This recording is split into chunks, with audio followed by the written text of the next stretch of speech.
ನಮಸ್ತೆ ವೀಕ್ಷಕರೇ, ಆಧ್ಯಾತ್ಮದಲ್ಲಿ ಮಂತ್ರಗಳು ನಮ್ಮ ಜೀವನದಲ್ಲಿ ಏನೆಲ್ಲ ಬಹುಮುಖ ಪಾತ್ರವನ್ನ ವಹಿಸುತ್ತೆ ಅನ್ನೋದ್ರ ಕುರಿತಾಗಿ ನಮ್ ಜೊತೆ ಮಾಹಿತಿಯನ್ನ ಹಂಚ್ಕೊಳಕ್ಕಿದ್ದಾರೆ ಪ್ರಶ್ನಾಶಾಸ್ತ್ರ ವಿದ್ವಾನ್ ಸಿದ್ಧ ಪುರುಷ ಸಂತೋಷ್ ಭಟ್ ಸ್ವಾಮೀಜಿ ಅವರು. ಸ್ವಾಮೀಜಿ, ಕಾರ್ಯಕ್ರಮಕ್ಕೆ ಸ್ವಾಗತ. ಶ್ರೀ ಗುರುಭ್ಯೋ ನಮಃ. ಹರಿ ಓಂ. ಗುರು ಬ್ರಹ್ಮ ಗುರು ವಿಷ್ಣು ಗುರುದೇವೋ ಮಹೇಶ್ವರ, ಗುರು ಸಾಕ್ಷಾತ್ ಪರಬ್ರಹ್ಮ ತಸ್ಮೈ ಶ್ರೀ ಗುರುವೇ ನಮಃ. ಗುರುಜಿ, ಮಂತ್ರಗಳು ನಮ್ಮ ಜೀವನದಲ್ಲಿ ಯಾವ ರೀತಿ ವರ್ಕ್ ಆಗುತ್ತೆ, ಮತ್ತೆ ಮಂತ್ರಗಳಲ್ಲಿ ಪವರ್ಫುಲ್ ಮಂತ್ರ ಅಥವಾ ಆರ್ಡಿನರಿ ಮಂತ್ರ ಆ ರೀತಿ ಏನಾದ್ರೂ ಇದೆಯಾ? ಅದ್ರ ಬಗ್ಗೆ ಮಾಹಿತಿಯನ್ನ ಕೊಡಿ ಗುರುಜಿ. ಖಂಡಿತವಾಗ್ಲು ಬಹಳ ಒಳ್ಳೆ ಒಂದು ಪ್ರಶ್ನೆಯನ್ನ ಕೇಳಿದ್ರಿ. ಮಂತ್ರಗಳು ಅಂದ್ರೆ ಬಹಳ ಅದ್ಭುತವಾಗಿರ್ತಕ್ಕಂಥ ಶಕ್ತಿ. ಈ ಶಕ್ತಿ ಹೇಗೆ ಉಂಟಾಯ್ತು ಅಂತ ಕೇಳೋದಿದ್ರೆ, ನೀವು ಈ ಪ್ರಪಂಚ ಯಾವಾಗ ಉದ್ಭವ ಆಯ್ತೋ ಅವಾಗ ಈ ಒಂದು ಪ್ರಪಂಚದಲ್ಲಿ ಓಂಕಾರ ಅಂತಕ್ಕಂಥ ಒಂದು ಶಕ್ತಿಯಿಂದ ಮಂತ್ರಗಳು ಉಂಟಾಯ್ತು ಅಂತಕ್ಕಂಥ ವಿಚಾರವನ್ನ ಹೇಳ್ಬೋದು. ಒಂದು. ಎರಡನೇದಾಗಿ, ಆದಿಶಂಕರಾಚಾರ್ಯರು ಮಣಿ ಮಂತ್ರ ಔಷಧ ಅಂತ ಹೇಳಿದ್ದಾರೆ.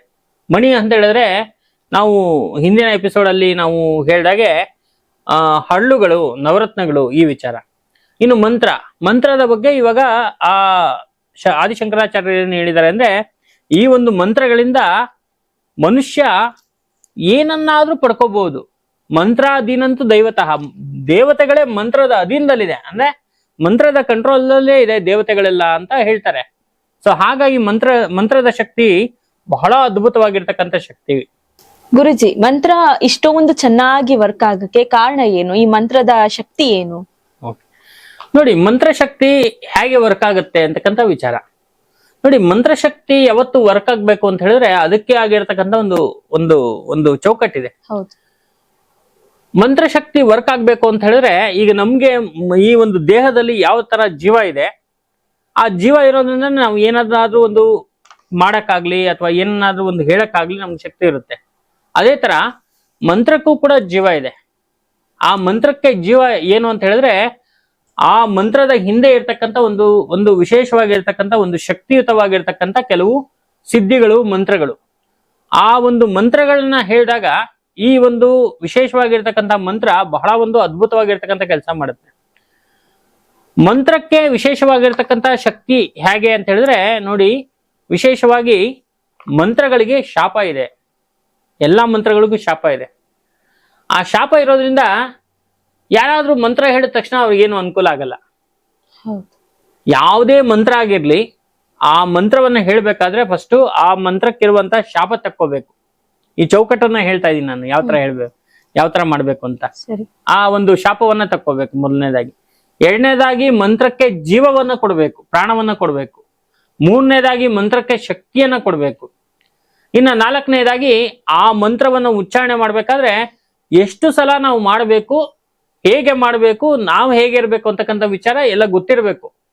ಈ ತರ ಇದ್ದಾಗ ನಿಮ್ಮ ಯಾವುದೇ ಕೆಲಸ ಆಗಿರ್ಲಿ, ಎಂಥದ್ದೇ ಒಂದು ವಿಚಾರ ಆಗಿರ್ಲಿ, ಅಂತ ವಿಚಾರಗಳಲ್ಲಿ ಆ ಮಂತ್ರಶಕ್ತಿ ಅಂತಕ್ಕಂಥದ್ದು ಬಹಳವಾಗಿ ವರ್ಕ್ ಆಗುತ್ತೆ. ಹಿಂದೆ ಮಹಾ ಋಷಿಗಳೆಲ್ಲರೂ ಕೂಡ ಈ ಮಂತ್ರಶಕ್ತಿಯಿಂದ ನಾನಾ ಅದ್ಭುತಗಳನ್ನ, ಪ್ರಪಂಚದಲ್ಲಿ ವಿಸ್ಮಯವನ್ನೆಲ್ಲ ಸೃಷ್ಟಿ ಮಾಡಿಬಿಟ್ಟಿದ್ದಾರೆ. ಸೊ ಈ ಒಂದು ಮಂತ್ರಶಕ್ತಿಯನ್ನ ಉಪಯೋಗ ಮಾಡಿ ಯಾವ ಒಂದು ವಿಶೇಷವಾಗಿರ್ತಕ್ಕಂಥ ದೇವತೆಯನ್ನ ಕರ್ಸ್ಕೋಬೇಕೋ ಆ ದೇವತೆಯನ್ನೆಲ್ಲ ಕರ್ಸಿ ಆ ದೇವತೆಗಳಿಂದ ವರವನ್ನ ಪಡ್ಕೊಂಡ್ಬಿಟ್ಟಿದ್ದಾರೆ. ಅಂತಹ ಶಕ್ತಿ ಮಂತ್ರಕ್ಕಿದೆ. ಈ ಮಂತ್ರಕ್ಕೆ ಶಾಪವನ್ನ ನಿವಾರಣೆ ಮಾಡ್ಬೇಕು ಅಂತ ಹೇಳಿದ್ರೆ ಅದಕ್ಕೆ ಹಿಂದೆ ಬ್ಯಾಕ್ ಗ್ರೌಂಡ್ ವರ್ಕ್ ಮಾಡ್ಕೊಂಡಂತ ವಿಚಾರದಲ್ಲಿ ಈ ಮಂತ್ರಗಳು ಬಹಳವಾಗಿ ಅನುಕೂಲ ಆಗುತ್ತೆ. ಈ ಮಂತ್ರದ ಶಾಪ ಹೇಗೆ ಬಂತು ಅಂತಕ್ಕಂಥ ವಿಚಾರ ಬಹಳ ಮುಖ್ಯ. ಈ ಮಂತ್ರ ಶಾಪ ಹೇಗೆ ಬಂತು ಅಂದ್ರೆ ಪಾರ್ವತಿಯಿಂದ ಬಂತು ಅಂತ ಹೇಳ್ತಾರೆ.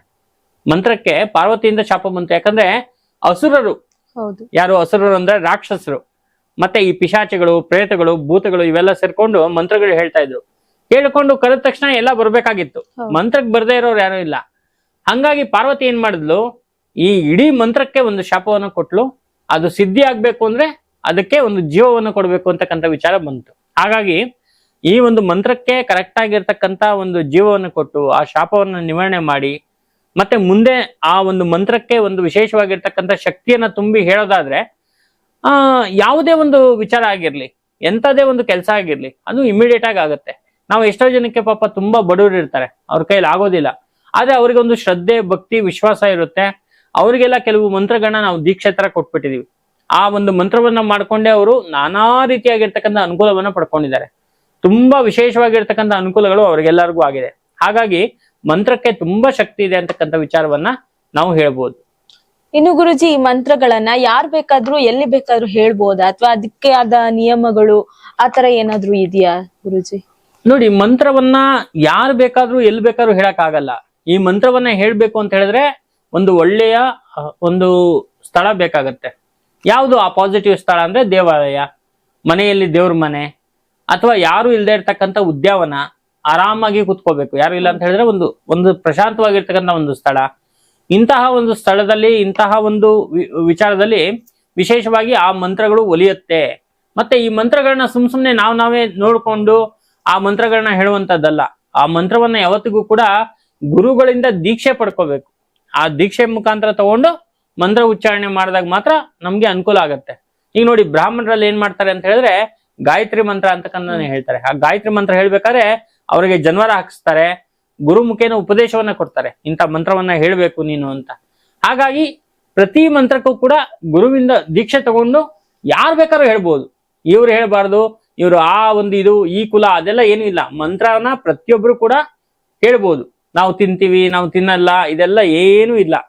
ಅದನ್ನ ಹೇಳ್ಬೇಕು ಅಂದ್ರೆ ಕರೆಕ್ಟ್ ಆಗಿರತಕ್ಕಂಥ ಶ್ರದ್ಧೆ, ಭಕ್ತಿ, ಆಚಾರ, ವಿಚಾರ, ಎಲ್ಲಿ ಮಾಡ್ಬೇಕು, ಹೇಗ್ ಮಾಡ್ಬೇಕು, ಅದೆಲ್ಲವೂ ಕೂಡ ಕರೆಕ್ಟ್ ಆಗಿದ್ರೆ ಅವರು ಜೀವನದಲ್ಲಿ ಒಂದು ದೊಡ್ಡ ಸಾಧನೆಯನ್ನ ಮಂತ್ರದಲ್ಲಿ ಮಾಡ್ತಾರೆ ಅಂತಕ್ಕಂಥ ವಿಚಾರವನ್ನ ನಾವು ಹೇಳ್ಬೋದು. ನೀವು ಇವಾಗ್ಲೇ ಹೇಳಿದ್ರಿ, ಒಬ್ರಿಂದ ಗುರುಗಳಿಂದ ದೀಕ್ಷೆಯನ್ನ ಪಡೆದು ನಂತರದಲ್ಲಿ ಮಂತ್ರವನ್ನ ಪಠಿಸ್ಬೇಕು ಅಂತ. ನಿಮ್ಮ ಅಧೀನದಲ್ಲಿ ದೀಕ್ಷೆಯನ್ನ ಪಡೆದು ಮಂತ್ರವನ್ನ ಪಡ್ಕೊಂಡಿರೋ ಉಪಯೋಗ ಯಾರೆಲ್ಲ ಪಡ್ಕೊಂಡಿದ್ದಾರೆ ಗುರುಜಿ? ಹೌದು, ನಾವು ನೋಡಿ ತುಂಬಾ ಪವರ್ಫುಲ್ ಆಗಿರ್ತಕ್ಕಂಥ ಯಕ್ಷಿಣಿ ಆರಾಧಕರಾದ್ರಿಂದ ನಮ್ಗೆ ನಮ್ಮ ಗುರುಗಳು ಕೊಟ್ಟಿರ್ತಕ್ಕಂಥ ಮಂತ್ರಗಳು ಯಾವ್ಯಾವ ಮಂತ್ರ ನಾವು ಕೊಡ್ಲಿಕ್ಕೆ ಬರೋದಿಲ್ಲ. ನಮಗೆ ಏನು ನಮ್ಮ ಹಿಂದಿನ ಗುರುಗಳು ಕೊಟ್ಟಿದ್ದಾರೆ ಅಂತಹ ಒಂದು ಮಂತ್ರವನ್ನ ನಾವು ಸಿದ್ಧಿ ಮಾಡಿಕೊಂಡಿರ್ತಕ್ಕಂಥ ಮಂತ್ರವನ್ನ ನಮ್ಮಲ್ಲಿ ಯಾರು ಬರ್ತಾರೋ ಅವರಿಗೆಲ್ಲ ನಾವು ದೀಕ್ಷೆಯನ್ನ ಕೊಟ್ಟಿದೀವಿ. ಅವರಲ್ಲಿ ಕೆಲವರೆಲ್ಲ ಅದನ್ನ ಸಿದ್ಧಿ ಮಾಡ್ಕೊಂಡು ನಮ್ಗೆ ಫೋನ್ ಮಾಡಿ ಹೇಳ್ತಾರೆ, ನೋಡಿ ಇಂಥ ಟೈಮಲ್ಲಿ ನನ್ಗೆ ಈ ತರ ದೇವಿ ಪ್ರತ್ಯಕ್ಷಲಾದ್ದು, ಈ ತರ ಹೇಳಿದಾಳೆ, ಇಂಥ ಟೈಮಲ್ಲಿ ಹಿಂಗೆ ನನ್ಗೆ ಅನುಕೂಲ ಆಯ್ತು, ನಂದು ಯಾವ್ದೋ ಕೆಲಸ ಇಷ್ಟು ವರ್ಷದಿಂದ ಪೆಂಡಿಂಗ್ ಇತ್ತು, ನೋಡಿ ಈ ತರ ಆಗಿದೆ ಅಂತಕ್ಕಂಥ ವಿಚಾರವನ್ನೆಲ್ಲ ಹೇಳ್ತಾರೆ.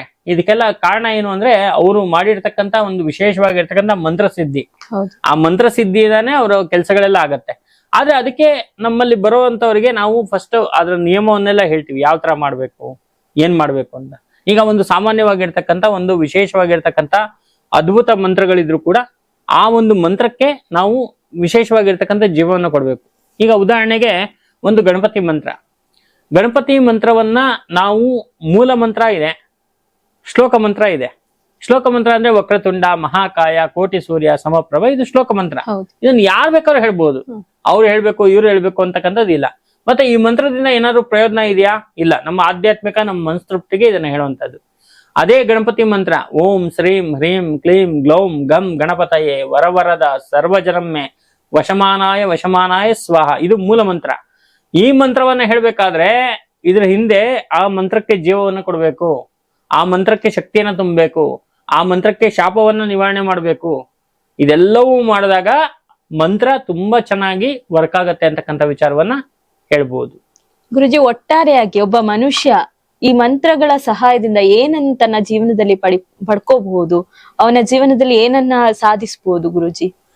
ನೋಡಿ, ಮಂತ್ರ ಅಂತಕ್ಕಂಥದ್ದು ಇದೆಯಲ್ಲ, ಇದು ಬಹಳ ಅದ್ಭುತವಾಗಿರ್ತಕ್ಕಂಥದ್ದು. ದೇವಾನುದೇವತೆಗಳೇ ನಮ್ಗೆ ಪ್ರತ್ಯಕ್ಷರಾಗಿ ಬರ್ತಾರೆ ಅಂದಾಗ ನಮ್ಮ ಜೀವನದಲ್ಲಿ ನಾವು ಏನ್ ಬೇಕಾದ್ರೂ ತಗೋಬಹುದು. ನಮ್ಗೆ ಇವಾಗ ನಮ್ಗೆ ಬೇಕಾಗಿರೋಂಥದ್ದೇನು, ನಾವು ಮನುಷ್ಯ ಜನ್ಮಕ್ಕೆ ಬಂದ್ಮೇಲೆ ಧರ್ಮ, ಅರ್ಥ, ಕಾಮ, ಮೋಕ್ಷ. ಧರ್ಮ ಅಂತ ಹೇಳಿದ್ರೆ ನಾವು ಮಾಡುವಂತಹ ಪುಣ್ಯ ಕೆಲಸಗಳು, ತಂದೆ ತಾಯಿನ ಚೆನ್ನಾಗಿ ನೋಡ್ಕೊಳ್ಳುವಂತದ್ದು, ಮತ್ತೆ ಒಂದಷ್ಟು ಬಡ ಜನರಿಗೆ ಸಹಾಯ ಮಾಡುವಂತದ್ದು, ಮತ್ತೆ ನಾವು ನಮ್ಮ ವ್ಯಾಪಾರದಲ್ಲಿ ಇರ್ತಕ್ಕಂಥ ಧರ್ಮ ಆಗಿರ್ಬೋದು, ನಮ್ಮ ಹೆಂಡತಿ ಜೊತೆ ಇರ್ತಕ್ಕಂಥ ಧರ್ಮ, ಅಪ್ಪ ಅಮ್ಮಂದಿರ ಜೊತೆ ಮಕ್ಕಳ ಜೊತೆ ಇರತಕ್ಕಂಥ ಧರ್ಮಗಳು, ಇದು ಧರ್ಮ. ಅರ್ಥ ಅಂದ್ರೆ ಸಂಪಾದನೆ, ನಾವು ಮಾಡುವಂತ ಸಂಪಾದನೆ ಹೆಂಗಿರ್ಬೇಕು ಅಂತ ವಿಚಾರಗಳು, ಆ ಒಂದು ವಿಚಾರಗಳಿಗೆ ಸಂಬಂಧಪಟ್ಟಿರ್ತಕ್ಕಂಥದ್ದು. ಮತ್ತೆ ಕಾಮ ಅಂತ ಹೇಳಿದ್ರೆ, ಯಾವತ್ತು ಕಾಮ ಅಂದ್ರೆ ಬೇರೆ ಕೆಟ್ಟ ಅರ್ಥ ತಿಳ್ಕೊತಾರೆ. ಕಾಮ ಅಂತ ಹೇಳಿದ್ರೆ ಏನು, ಕಾಮ್ಯ, ನಮ್ಗೆ ಬೇಕಾಗಿರ್ತಕ್ಕಂಥದ್ದು ಕೊಡು. ಏನ್ ಕೊಡು? ದೇವರ ಒಂದು ಭಕ್ತಿಯನ್ನ ಕೊಡು, ನನ್ನ ಹೆಂಡತಿಗೆ ಒಳ್ಳೆ ಒಂದು ಆಯಸ್ಸನ್ನು ಕೊಡು, ಅಥವಾ ಹೆಂಡತಿ ಆಗಿದೆ ಗಂಡನಿಗೆ ಒಂದು ಒಳ್ಳೆಯ ಆಯಸ್ಸನ್ನು ಕೊಡು, ಮಕ್ಕಳಿಗೆ ಆಯಸ್ಸನ್ನು ಕೊಡು, ಕೇಳುವಂಥದ್ದು ಕಾಮ. ಧರ್ಮ ಅರ್ಥ ಕಾಮ ಮೋಕ್ಷ. ಕೊನೆಗೆ ನಮ್ಗೆ ಬೇಕಾಗಿ ನೋಡಿ, ಮೋಕ್ಷಕ್ಕೋಸ್ಕರನೇ ತುಂಬಾ ಒದ್ದಾಟ ನಡೆಯುತ್ತೆ. ಕರೆಕ್ಟ್ ಆಗಿರ್ತಕ್ಕಂತ ಸಾವು ಸಿಗ್ಬೇಕು ಅಂದ್ರೆ ತುಂಬಾ ಕಷ್ಟ ಇದೆ. ಸಾವು ಅಂದ ತಕ್ಷಣ ಅಯ್ಯೋ ಏನ್ ಗುರುಗಳು ಸಾವು ಅಂತ ಹೇಳ್ಬಿಟ್ರು. ಸಾವು ಅಂದ್ರೆ ಏನಪ್ಪಾ ಅಂದ್ರೆ ಬಹಳ ಒಂದು ಅದ್ಭುತವಾಗಿರ್ತಕ್ಕಂಥ ಪದ.